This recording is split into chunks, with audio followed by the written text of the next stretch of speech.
4, Laura. You know what? We put the wrong number up. Episode 4 of Teaching Unpacked, which I think really just tells you how my day has been. So, episode 4 of Teaching Unpacked, Stories from the Classroom. Before we start, I want to take a minute to thank Peter and Molly Eppig for their generosity in supporting this webcast series. Peter, as you may know, is the architect of the Critical Skills Classroom, and very generously offered to support us in this endeavor. I also want to thank Harold Hale, who is the man behind the curtain, who is helping us with all things technical, and also Peg Smeltz and Shelley Biles, who have been all tech support all the time when it has come to managing getting the word out and yeah, all that good stuff. So thanks to them. I'll let Tom introduce himself and Well, and Laura seems to be having some connectivity difficulties.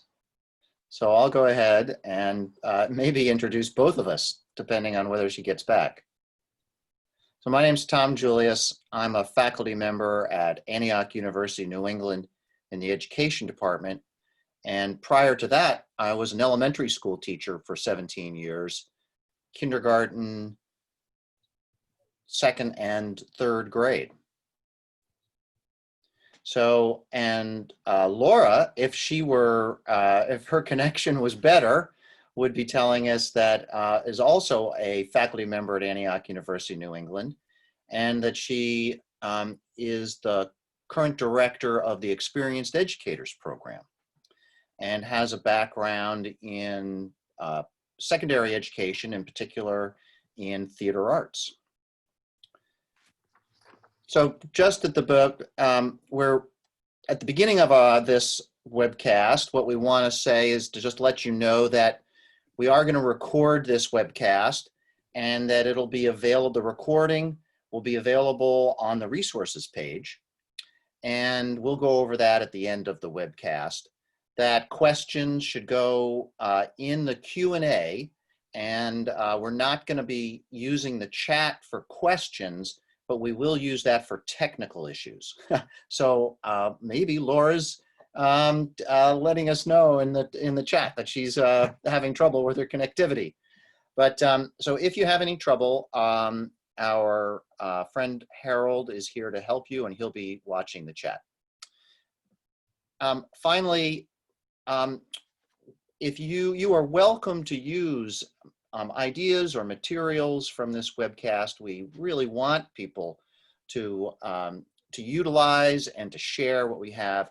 Please just make sure that you cite and credit Antioch University and Rachel VanHazinga in particular. All right. And with that, let me introduce Rachel. I think that this episode of Teaching Unpacked is going to have, it's a really good example of our, our kind of motto, what this web series is all about. It's about what great teachers do, how learning happens, and why process matters. And Rachel, who teaches in Deal, New Jersey, and is the STEAM teacher there in a school that has really embraced STEAM as a vision for the school. And so this was really going to be about how those STEAM activities happen and why the process of those STEAM activities really matters. STEAM, STEM, what makes that more than a buzzword? And how is it really more than just the latest flavor of educational reform? So we're really looking forward, Rachel, to hearing your thoughts about what is it that makes a classroom a STEAM classroom and why that's important. So welcome, Rachel. Really glad to have you here. Thank you. I'm glad to be here. So yeah, it is definitely interesting to think about the different acronyms that are used, but I hopefully will be able to share with you the mindset that we use in my classroom. And I'm going to start with a little bit of a backstory of how I got to be at Deal and what I walked into, and bring you forward to the present. I've been at this position for 5 years. So when I took over the space at Deal School, it was a STEAM space. I walked around literally from kit to kit. There were towers of them: Snap Circuits, Connects, Lego We Do, Zomes, and countless others. When I found the one with the danger label, I assumed it didn't belong. This was new territory for me, a room dedicated to projects. I had run makers camps, I had done STEAM workshops, I taught just every subject you can think of that you could encounter in a K-8 situation at a variety of different schools. And as I meandered through the kits, I realized there were not enough to give everyone the same project to complete. I had a lab full of incoherent kits, so diverse that I needed to shift my thinking, excuse me, from this was what STEM is to what it could become. I was trained in the lab's online flipped curriculum. It included step-by-step directions for every kit. I learned the lab was set up to allow for students to work in small groups of 4 to 5 students, and that meant that at any given time I would have 4 to 5 projects per grade going on. I knew this would take some organizing and planning, so the real challenge became clear to me. How in the world could this be done? When I started to meet with students, I asked them what they liked and didn't like about STEM. They gave me an earful about, and still do, 3D paper shapes getting crushed in storage, little hands not having the strength to click the parts together, lots of wasted time and effort, and how much they just hated STEM. I sure had my work cut out for me. How could I redesign the learning to be fun and meaningful? How could we create a new vision for STEAM or STEM at Deal School? And that was it. I knew I wasn't going to be doing it alone. I had a school full of students who knew, who knew what it shouldn't be. They were experts on what it shouldn't be. And I talked to them about having them help me design a STEAM program that was going to be grounded in joy and wonder of learning. I figured my room was literally full of what people saw as toys. I put away my traditional thinking. I put on what I knew from all my years of teaching these siloed subjects. And I began to shift my own thinking to find the natural connections between STEM content areas. And then we started to play. I put away my teacher's hat. I put on my facilitator glasses. I looked for links and threads that connected things and started to experiment. I asked the students to get curious, to play, and to have fun. I opened the room to allow for observation. I just watched how they used it. I put out kits to see what they would do and watched how they navigated the space. I wanted a clearer path that would serve to guide the work that was beginning to happen. So STEM was my content to cover, and then STEAM was the mindset that I started to envision. I just needed the how. That's when I found the critical skills classroom model. It really is my how. The model has the 4 pillars, and within that are experiential learning, standards or results-driven learning, problem-based learning, and collaborative learning community. I had a good grasp of the experiential learning, and it was a natural part of STEM. I had all the kits so I could do PBL well, and the project-based learning kind anyway.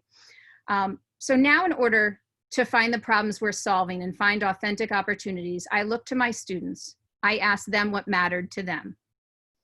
I asked them to tell me what needed fixing around the school and what they saw as possible solutions. This all seemed doable, and I was getting it. The final pillars that really put it all together for me were the critical skills and disposition standards and building this collaborative learning community. It turned out to be the most important part. As educators, we're learners first. We know what stuck with us from our own education. We know the value of taking learning into our own hands. And we know the rewards of becoming a lifelong learner and what that can be for those we are lucky enough to abide with in their own journey. But it's really this active collaboration between teacher and student, using tools and strategies in this framework focused on building the learning environments that support these democratic practices, collaborative work, and student ownership of learning. And we came to realize there is no STEAM without team. So I discovered through my own focusing on specific skills and dispositions within each challenge that the students began to focus less and less on needing to be taught and more on wanting to learn for the sake of learning. They worked toward developing skills like communication, problem solving, creative and critical thinking, and dispositions like collaboration, self-direction, curiosity, and wonder. So what does this look like for STEAM in K-8? It can really happen in a STEAM studio like what I have. It can happen in a makerspace, which I know is quite often in schools, at least in libraries now, in some capacity, or as simple as a STEAM lesson. It really is a way of thinking that supports these 9 characteristics of the critical skills classroom. So let's take a few minutes and explore what this looks like in my classroom. Tom, if you could go to the next slide. So within these 9 characteristics, students actively solve meaningful problems. In this, you're seeing it was a summer-long installation. The students designed and built an aquaponics system with an expert. He's in the middle of that, holding the bar across the center, because the kids wanted healthier food choices in school. All right, Tom, you can go to the next one. In my room, they came up with a motto that there's no STEAM without team. They saw it right away. They saw how valuable it was. And in that environment, they use it all the time. It's how they do their work. So another quality that they do, another characteristic is that we apply quality criteria to their work. So this is not something that I designed myself, so I've linked in here. OK Go Sandbox actually created it. OK Go's the band, and Sandbox is the partnership that they have with the Learning Lab. So within that, we're able to take things. So it doesn't have to all be self-designed. You can certainly use lessons and kits that are from outside. This one in particular, the student is applying, I have just some screenshots from a single point rubric where she is looking and reflecting, like, what did I really excel at? What did I nail? And then what was the criteria I was being held to? What was I trying to do? In this one, this part is talking about standards. And then there's always room for growth. And in this reflection at the end, what else? If I was doing this differently, if I could go back, what might I add in? I know Natalie talked about a lot of that in her webinar about a specific how you build this into the lesson. Tom, could you go to the next one? All right, in this one, I always have non-negotiables. It's part of how we set things up in a challenge. So those are the things that sort of define for the students. We do form, process, and content that here's what we're going to do. This is what we're applying to our work. And they have this from the beginning, and they are thinking about it throughout the whole thing. I'm giving them feedback throughout, and I'm asking them, did you check this against what the criteria is? Is this going to address what you need it to address? And it really gives them an opportunity for growth and reflection.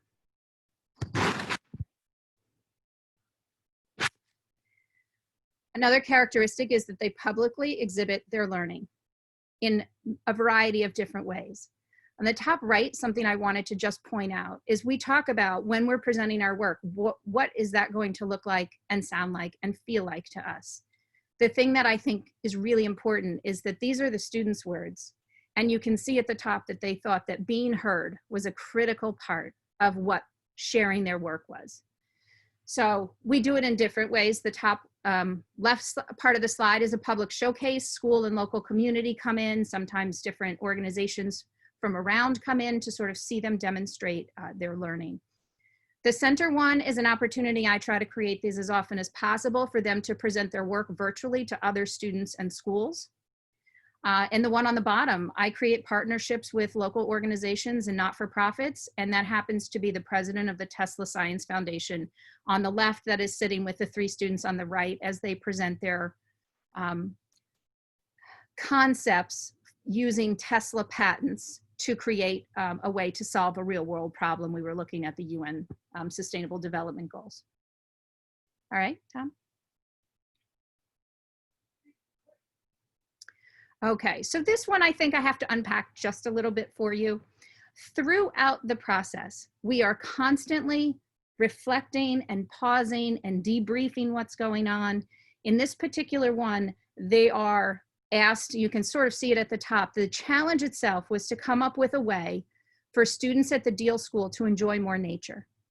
It's something that they identified as a problem that then we began to try to solve. So the question was, could they design a game using things they found out in nature, with the exception that we would bring real tools from inside, that children would be able to play and enjoy. So they sort of sketch out their idea, things happen while we're in the process, they look to do things to improve. This is all part of the design process that is the structure for, solving problems that we use in my room. And then they actually share it by letting the kids come out. I ask another class to come out and they test this and they give feedback to my 8th graders. Some of them, some good, some bad, depending on the students, and then they can take that and make modifications.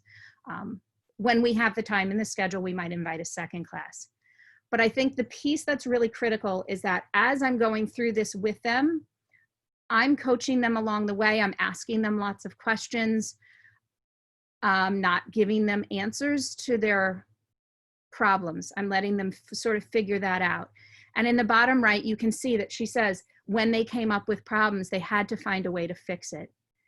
They came up with an idea, but then they had to figure out what they were doing. And that process of constantly reflecting throughout the whole challenge, and then at the end, usually with a single point rubric, they're able to really break down, what did they learn? How did they learn it? How do they know that they learned it? That reflecting is key. It has to happen for it to be STEAM. Okay, Tom? All right, so I know that you talked a lot, or well, if you were at the last webinar, not that you talked, but that Bill mentioned a lot about skills and dispositions in my class, and I do this throughout different grade levels, but this happens to just be an 8th grade sample of sketchnoting. It's a tool that I like. It gets them off the devices because I am a tech, tech is a big part of what I do with the students, and they get to use all these tools all the time.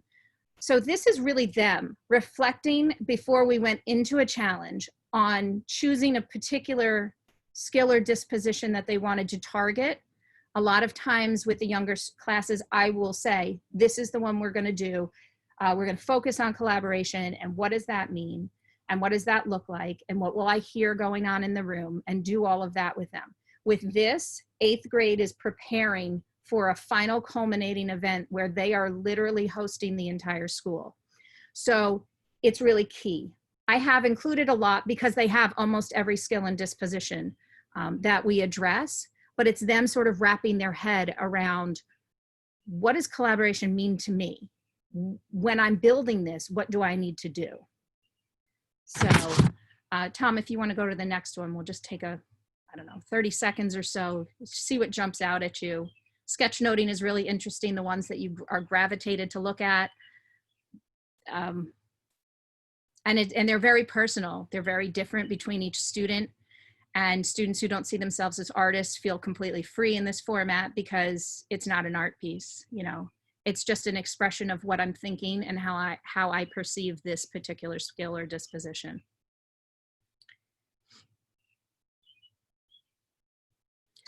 I will tell you the one that says taking risks was a real type A personality. And for him, that was the fear for him, was to do that. And you can sort of see the heavy weight of how that is. And those are conversation points for us to have. We'll pull it out and we'll say, hey, how are you doing with this skill? Is there something you need more from me? And I am able to use that in my coaching with them throughout the process. And the last one, well, first I didn't want to leave it out because somebody might get offended that I didn't include theirs. But what really stuck out to me from this one is that there's this thought bubble. And this particular class took the idea of collaboration and they coined their own verb. They were going to collab with each other. So they would say, we got to go collab over there. Come on. And they'd call their whole team over to discuss things and really make sure that they were all doing their parts and working together, using their cooperation and communication to make sure that collaboration was actually happening. And I just loved it because that's it. It's them taking ownership of these different characteristics. It's their learning and their own growth. All right. And I think Danica talked a lot about this with the building of community, but I really thought that it was important. They do take ownership and responsibility for their own learning. Over the years, students will stop asking about grades because, yeah, they're there in the background, and yes, they know I'm assessing, but they already know what they've earned in the work that they've done because they're filling out their own reflections and we're having conversations. This is a sample of what we do at the beginning of the year, what they're willing to give, what they need me to give them. And then we talk about who are we. It's never a who are you. It's never I'm a making the rules. It's always this, we are in community together to learn. I am not a teacher, I'm a facilitator. I'm here to help you with what you're going to be learning about and working through and problem solving your way through. Oh, sorry. So here's a couple of shots, some different grade levels and different ways that they use the space. And it used to be called a STEM lab when I started, and it was really fancy with all those kits, many, many tens of thousands of dollars worth of kits. But what really made it a STEAM space and what made it a place where students wanted to go home and talk about what they were doing is it was their space. They took complete ownership. They worked in that space to make, to create, and to innovate. And it didn't matter if it was the picture on the top left, they're testing their ideas during an open recess time. You've got all kinds of mixed age groups. They would just grab somebody from the hall that happened to be walking by. Do you want to, I want to try this out. Do you want to come see? The one in the middle top with the crayons all over the table. It was an impromptu, hey, what could we do with hot glue guns and crayons? Can we do this? And I think someone has, yeah, the hairdryer in the back. Because they would come to me and say, hey, I have this idea. And I would say, sure. It didn't have to be part of an instructional lesson. It was a mindset that they could come in and create, which allowed them, when it was class time, to be able to take more risks. The top right, they're actually trying to recreate the school using blocks. They go out on little mini missions and figure out which room it is and orient themselves in the building. It works on a lot of social studies and math skills. We do lots of mapping with the younger students, and lots of place-based. We pull a lot of place-based in with the younger so that they have a sense. And our school happens to have kids from 17 different school districts. It's a choice school, so they apply to come. So building community starts right away from kindergarten. On the bottom, they're standing there with an expert. He actually, he's so advanced in his understanding of water that I couldn't even begin to try to explain what he does. But he was there that day working with them on creating natural filters, and he had just gotten back from India actually building filters in local communities and was able to share that. And you can see from where my vantage point from taking this picture, they didn't need me there to be comfortable. This is it's their home to them. It's a space that they take over. And on the bottom right, we have a group of, I think they were in 8th grade when this happened. It could have been 7th, but from what's on the board, I'm guessing, if we were daring to dream, it was 8th grade. And they said, we need to do this all together. And they asked me to make the tables earlier in the year so that they could do this if they wanted to have a full class collaboration, which is, amazing to think that students know when it's time to pull all together, not to be in their small groups working on their particulars, but that there's this time and space for that. And they do this. I don't have to set up the room. It literally is their space. Okay, Tom. And one of my all-time favorites captured, probably from the fact that there's mixed age students, a lunchtime or recess, right? I wouldn't take them away from lunch. A student, she happened to, she's no longer with us, but while she was there, she had sort of these things that she just had to work through in her mind. And she needed to do that, and I needed to give her that space. She didn't need anything from me, but she just came in and she just kept working. And she really was just completely fearless. She's on the top step. She's not worried about anything. Whatever she's doing up there with the calculating and the way she saw the vision of what this structure was that she was making, it was happening, and she was going to figure it out. So that brings us to the teacher side of things. The kids all the while are following the student cycle. They're building knowledge and understanding. I'm pulling from all these different STEM content areas. I'm bringing in the arts, and we're working on how do we communicate. A lot of times I will link how they're communicating their project through the arts. It gives sort of a different way for students to see things, to sort of dig into them a little bit and be able to take the risk, because art is a little messy, and it's okay to be a little messy, where science is a little more exacting sometimes, and they have to sort of deal with the way things are sorted and the siloed in their own minds, which I work to disrupt the whole time. So in the background, I'm doing all these other things. My cycle is going on while they're doing it. I'm jumping in and I'm coaching and I'm pulling back out. So I am designing, mediating, coaching the whole learning process in the background by my conversations. Some days all I do is talk. I'm exhausted at the end of the day because I've talked through all kinds of things, but it's this fabulous energy that exists in the space. I'm guiding that culture. I'm putting out little things. When the wheels are falling off, I'm helping them get back up, and like, what can we do to fix this? How can we get back on track? I'm guiding them back to what the different criteria we are that we're addressing with the challenges. It's never easy work, but they're willing to do it because it's so creative that it just draws them back in. The work manages it. I don't actually do a lot of classroom management because the work is managing what they do.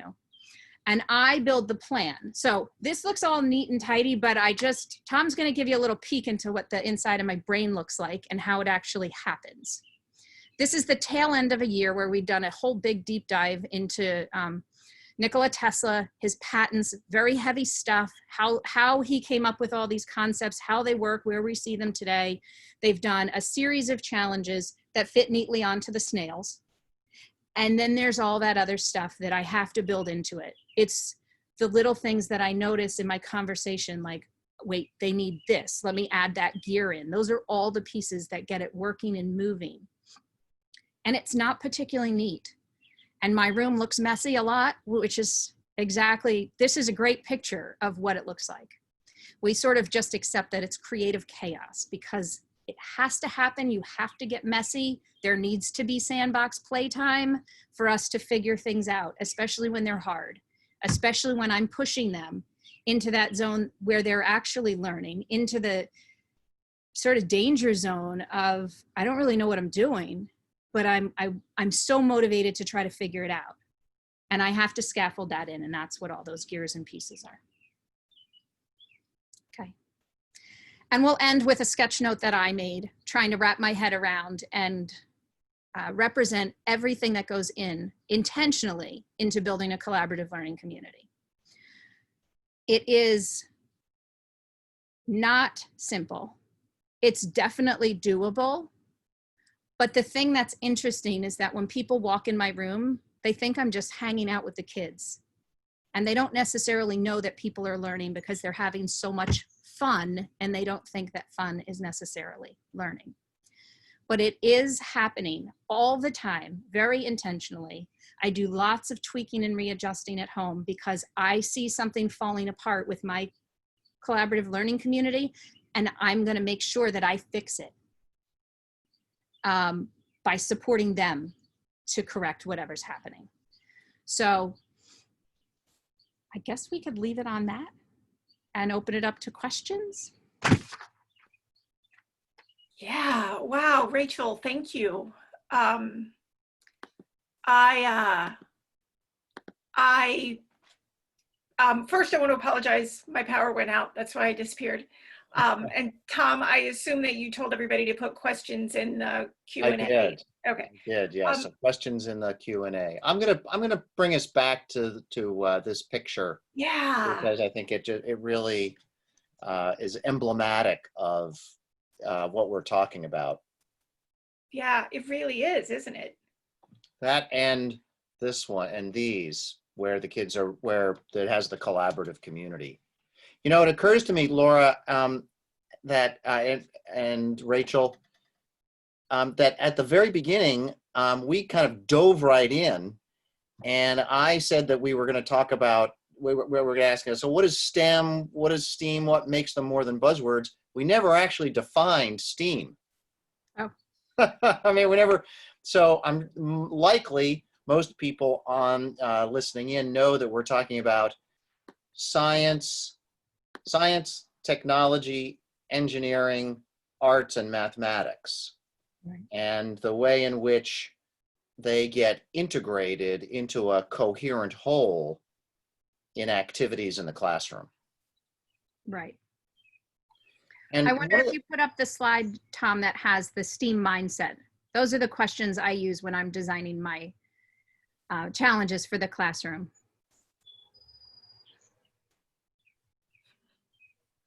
Because I do think they're a little bit unique. I think some schools have one approach to what STEM is, and that it tends to be, you know, more science and math, and then you infuse a little of these other things. And I really work to try to make sure that my students know that it can pull from any of the content areas, but that it should always have a blend of the different content areas in it to be STEAM.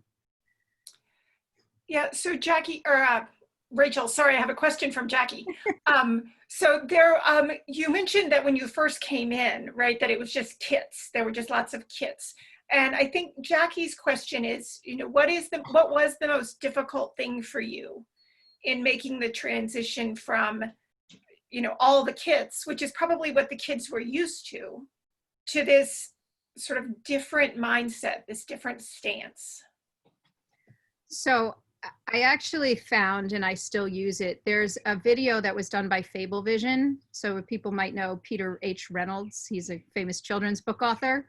And I actually came from a library position before this, where I was doing makerspace activities in a library. So children's books were often great prompts for what I was doing.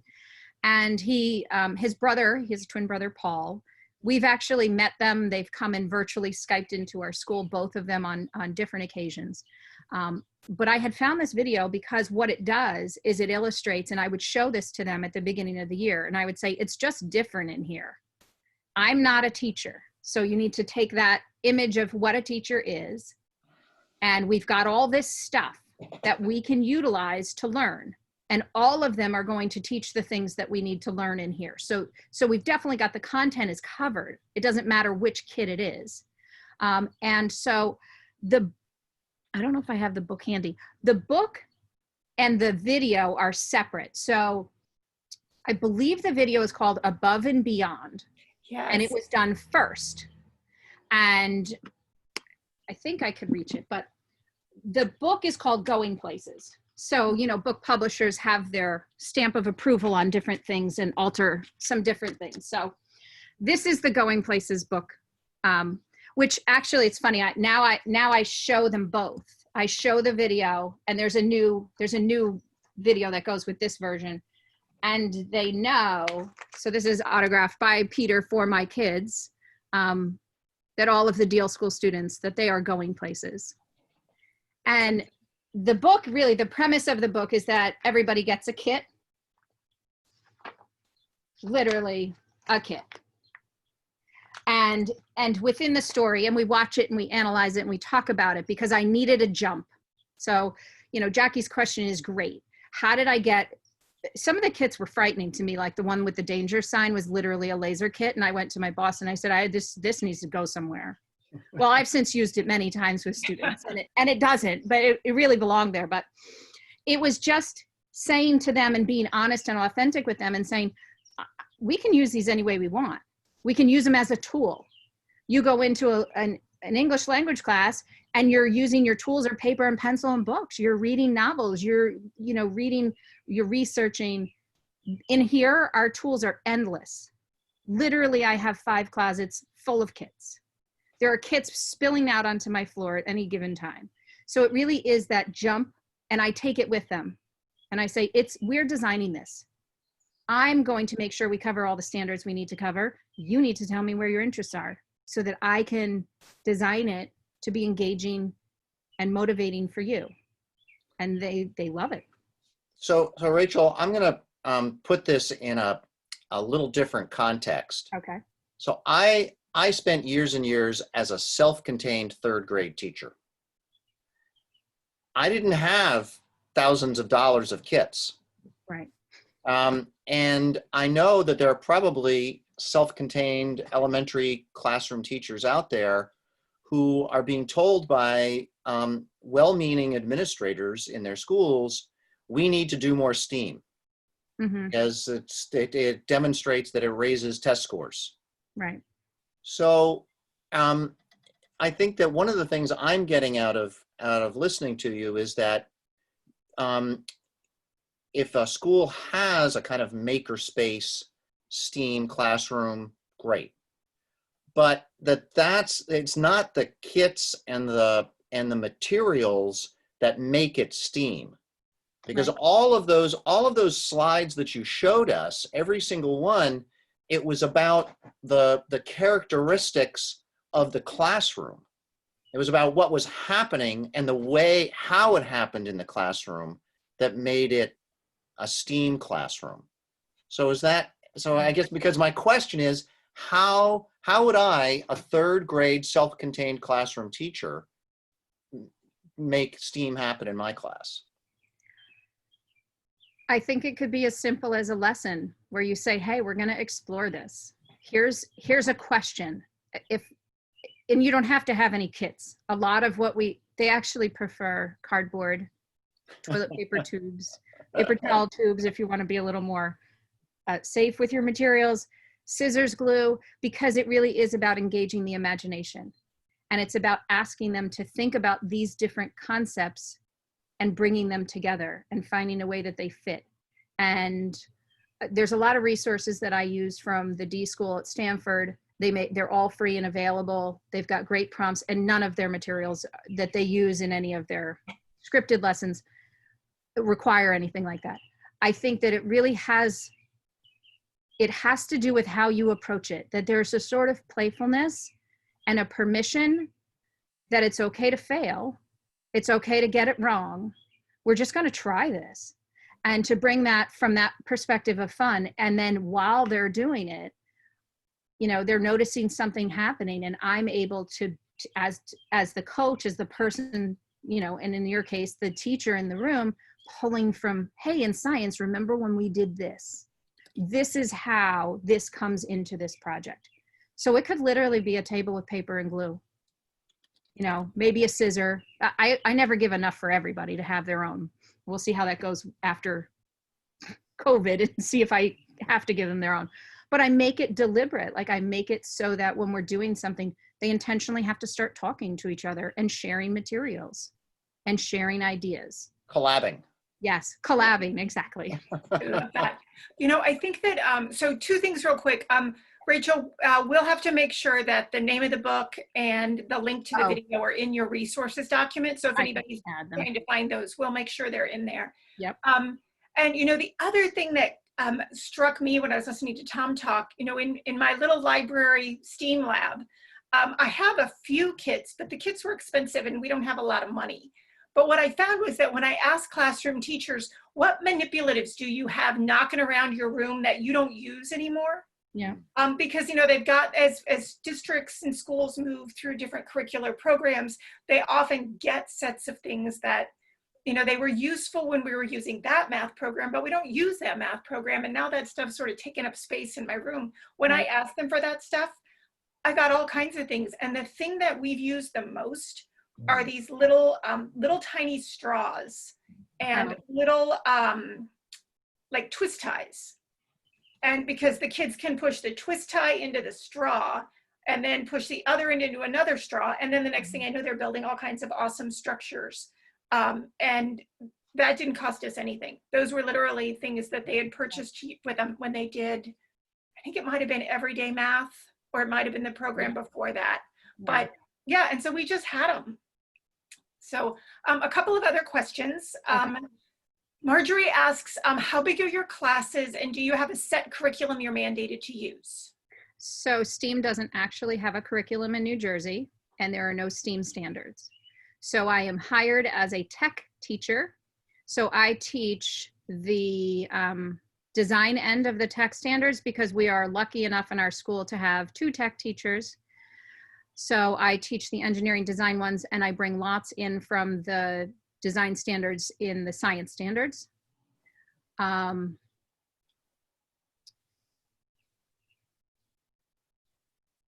that my whole thought? Yeah, so I was trying to think, was there something else? And as far as I know, you cannot, I mean, they're starting to make some changes as far as the teacher preparation programs, but typically in New Jersey, what you find is STEAM teachers have sort of broad backgrounds, and STEM programs are still very math and science oriented as far as the courses that they're requiring people to take. But as of yet, in where I am, there's not a packaged curriculum that you can go by that's like, here are your standards that you have to teach. So I will say that in the beginning, that was probably one of my hardest things to tackle was, what am I doing? Like literally I have K to 8. I have this broad range of things. The standards are sometimes as simple as teaching them how to like problem solve when they're using a new software. You know, so they could do that any way they want. So I bring in different things to expose them. I have them test and try out different things. But I did a lot of my building in the process while I was going for my master's at Antioch. And Twitter was like my best friend. I found all kinds of great resources, particularly Jackie, who happens to be here, which is amazing. Just a wealth of knowledge of what people are willing to share. And I find with STEAM in particular, people that are doing STEAM in their classrooms want nothing more than to find someone else that's doing STEAM to brainstorm and share ideas. And I've built quite a fabulous network. On my Twitter, you can see all the people that I follow and communicate with. It's how I build connections. It's how I had a woman from NASA sit in on my 3rd grade class the other day, because I just have conversations. And we've just started in the state having STEAM conferences. It's not a thing that had existed until 2 years ago. So this was the 2nd year. But New Jersey is sort of a front runner in some of this as well, because we have a thing statewide that's run by our school board association. That's a collaboration between them and the US Army called STEAM Tank. And to learn more, I volunteered to judge. And I've been judging STEAM Tank competitions, which is statewide. The first year, there were about 40 applicants. In their student teams, they have to have at least 2 people. And they are submitting solutions or innovations that are going to solve problems and John Henry, who leads that, is our iSTEAM specialist for the state. So within a program that we participate with at my school, I'm one of the co-leads of it. We have an iSTEAM program that we're running to try to really push integrated STEAM. What does that look like? It's collaborations between teachers. It's me redesigning the DC report that was 30 pages long into a project where we're designing memorials that are missing in Washington, DC. And they're doing pieces in social studies with research, and they're doing pieces in ELA with the writing and the communicating and the reflecting.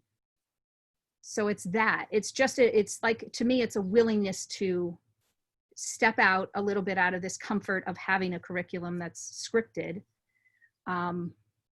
into this unknown. But you are also hitting some standards. Sorry, Tom. All the time. Yes, I literally, my job is to teach the tech ones, but I pull in from all of them all the time. Because I'm an art teacher by training. I've taught like I'm in elementary. So I have all of that, and I've taught all those subjects. So I'm able to say, oh, here's a link, and pull them in. It sounds to me like another theme that I'm noticing that's running throughout is this idea of bringing in experts and it seems to me that this is a way in which you are making what's happening in your classroom connected to the real world. That the kids have, that the students have get this sense that the things that they're working on are real problems to solve. And that what happens out in the world is that it's not just a bunch of academic content material, although there's plenty of academic content material that's important to learn in order to be able to solve real problems, but what exists out in the world are real problems. And and it sounds like you utilize a lot of experts, people from outside the school, to motivate, teach. I'm sure there's a lot more. I do. I think probably, and I've linked in the resources, all the work that I did with the Tesla project that I did. I actually presented at ISTE in 2018. And if that came from me looking at my standards and where I was missing the mark. And the one that I really was struggling with was getting them to read sort of this, like they have to use online tools that allow them to scroll through lots of data, right? So I was like, well, what about the patent website that the government houses? That's literally all kinds of stuff. So I wanted them to learn how to navigate that. And then I was like, well, this Tesla has lots of patents, and we already were doing stuff with electricity, which is very much across the board in elementary. We do it specifically in our 3rd grade. It's targeted. And I thought, what are the connections? And like, I remember I was at a workshop, and I ran into Samuel from the Tesla Science Foundation. And I started to imagine, here are the things I'm missing, the standards that I want to build to. Here's a connection that might exist. And then I start to design around that. Will it be engaging for the students? Where have I seen their interests? I ask them all the time what they love. I ask them what they're passionate about. I observe and keep notes on, areas of interest. One class is really creative and dramatic. And so I'll try to, because I can adjust my projects to the students because I'm still covering the standards. So, and that's really a big piece of the critical skills, is like how to just modify what's the product I want them to create. I don't have a specific product. I don't want to have, sugar cube pyramids every 4th grade class, that they remember making a pyramid, but not anything else, So, and I do that. It was the same with our aquaponics system. I cold called the guy. I knew that the place was there, and I was like, hey, would you be interested in a collaboration? And people are usually willing. And at first I was a little nervous, because who was I, just some little STEAM teacher from Deal, New Jersey. But I just had to get really comfortable to ask. The same with the resources. I have a family that donates their paper towel tubes. I have no idea why they use so many paper towels in their house, but they drop off a garbage bag full every month. The bulk of my resources that the kids gravitate to are like caps that families are sending in, and stuff like that. So it's just always maximizing the community and looking. I've had parents that run home businesses come in and talk to the students about, here's when I have a challenge, when I'm given this particular, design challenge, here's how I approach it. Because parents love to come in and see what's happening in the classrooms. And people love to hear what they're doing. And I mean, I've had a volunteer now for 4 years. He was our town administrator, and he retired and became my second hand in my classroom. And Laura, I've got one more thing that I want to mention, but do we have other questions? There's one more question, and then there are a couple of comments that I just want to read. So can I drop this question, and then Tom, you can do the closing or your last thing, and then I'll read the comments? Sure. Okay, so and this one is particularly timely, which is why I wanted to make sure we got it in. Catherine would love to know how you continued to teach STEAM through distance learning. Are there any favorite tips or tools that you would share? Okay, so absolutely. I made a resource website when I came home that fateful Friday of all the things everybody was sharing, because I knew that I was going to be overwhelmed as a parent who was now going to be teaching from home without the luxury of closing my door. So what I found in my experience with K-2, it needed to be something where we were virtually sharing some kind of a creative prompt. So the fort challenge was a fabulous one. It was so good with the one class that I just rolled it out for the others. We literally had to build a fort. I gave them some parameters. I shared it on Seesaw. They were able to upload their videos. And then when we came, I said, come to our Zoom meeting in your fort. And it was an opportunity for them, especially in that environment, to build connections, because some of them are, no siblings, some of them had siblings. And so you saw like really interesting things happen, but they were overjoyed. with the sharing. We did one like, if you were going to design a future school, that's a book. I have to think about the name of it. If I Built a School, I think. Oh yeah. And the prompt was just fabulous. I shared a read aloud that I found online, and they designed their own school. We do something very similar in the class. We, we would do a reading is often a prompt, I think, because I'm a librarian at heart somewhere inside. It's like my favorite place to go. But it's just a great conversation. Even with my 8th graders, I read picture books to them. We use them as a, start to get into it, because it's sort of quick and simple, and they can see that simplicity is often very powerful. With the 8th grade, I knew that there was so much loss happening with them on that upper level, especially because we're a K-8, so some of them had been in the school for 9 years. I gave them an opportunity to choose. I took 5 of the projects. I asked them, we actually in a live session, I was like, what are the things you're missing? Like, what are you disappointed we're not going to do? And one thing we normally do at the end of 8th grade is throw a STEAM carnival for the whole school. So I made that as an option. I said, we'll make a STEAM carnival game. And so I just sort of tweaked these things that were really powerful. They did TED style talks, which they had. I do that 8th graders. It's the very last thing. Grades are actually closed, but they still do it because they want to share what they have to say and they're learning. And I asked them to do it as a gift to me, but also to the 7th graders who are about to have this experience of being in 8th grade STEAM all year. And I added in a time capsule for COVID for those that needed to wrap their head around what this was, because designing and building a time capsule is all STEAM, and thinking about what goes in it and how we do it. So, and then I brought in a couple of collaborative things. I reached out to a friend that I had made it through social media and said, hey, I know you work for NASA's Jet Propulsion Lab, and these kids just finished this thing where we're looking at green careers. Would you be able to come hang out with them for a little while and share what you do at NASA and how you got to be there? And so it was that kind of stuff. And I continued as much as I could to sort of like say, there's something really good that's about to happen, but you just show up to our Zoom and then you'll see, and surprise them with it to sort of keep some of that feeling that we have in the room. Which is such a great way to maintain that community that you worked so hard to build. Yeah. Pre-pandemic. Right. And I could pull from it. I could say, remember when we did this? So I know you really like that. Let me see. We ended up having a virtual picnic. One of the first graders said, at the end of first grade, we always have this picnic outside. And I was like, okay, so in the past, my students would build solar ovens so that they could make s'mores outside at their picnic safely without a fire. And so we modified it a little. I found the Kwame Alexander How to Read a Book. And we talked about having a book party. And first grade, I have a daughter in first grade, so I knew what they were actually finishing up, a piece of fictional writing.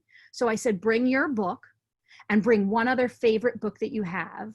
And I brought the 2 classes together. So this first grade was 18 kids, and my largest class, because we're a small school, our largest entire grade is 8th grade with 25 kids.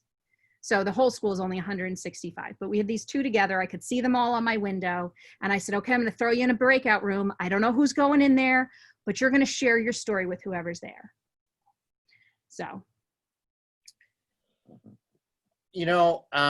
I've gotten so enthralled in this discussion and listening to you, Rachel, that I kind of forgot that we've left this slide up for like the last 30 minutes. This same slide that you asked, you referred to, and it's just been there in front of us this whole time. And it made, and now that I think about it, really what you've been telling us about today is, the way you went from STEM to STEAM. Mm-hmm. And I've been thinking about that letter A having to do with art.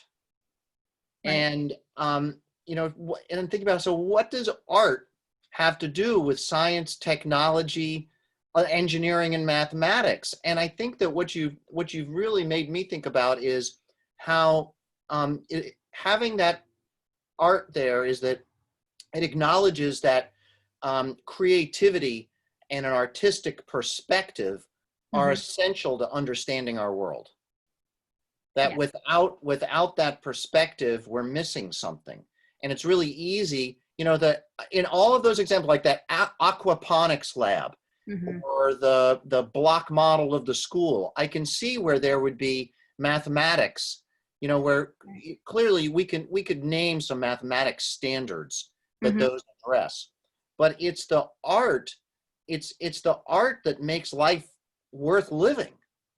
And I was noticing on this slide, as you were talking, that when you look at the enduring understandings Mhm. that are central to your STEAM classroom, there's creative, there's imagination, there's solve a problem, there's innovative, there's new ideas. All of that has to do with an artistic, creative mindset and point of view. And I think that's what you've really brought home to me today. Yeah.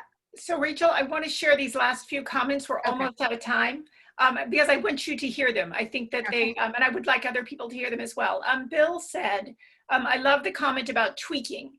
That's what it feels like all the time. And wanting to know if you could talk about the importance of, if things aren't going well, asking the students about how to fix things that aren't working well. I know the trap I have often fall into is the idea that I need to solve all the problems when the best source for solutions is often the students. Yes. And I was going back to your sketch note of your classroom, talk a little bit about the value of taking small steps at first and not trying to do everything at the beginning. And I thought, those were interesting, and you did talk about them to some degree. And then Wendy also mentioned more a comment than a question, but I appreciated your mention that people who enter your class think you're just hanging out and the kids are just playing. My oldest daughter, she's 20, asked me the other day to remind her what I was getting my master's in at Antioch. When I said education, she laughed and said all she could come up with was play. I guess since I emphasize the importance of enjoying learning when I talk about education, and she clearly is aware of my approach. Thank you. This was very encouraging and informative.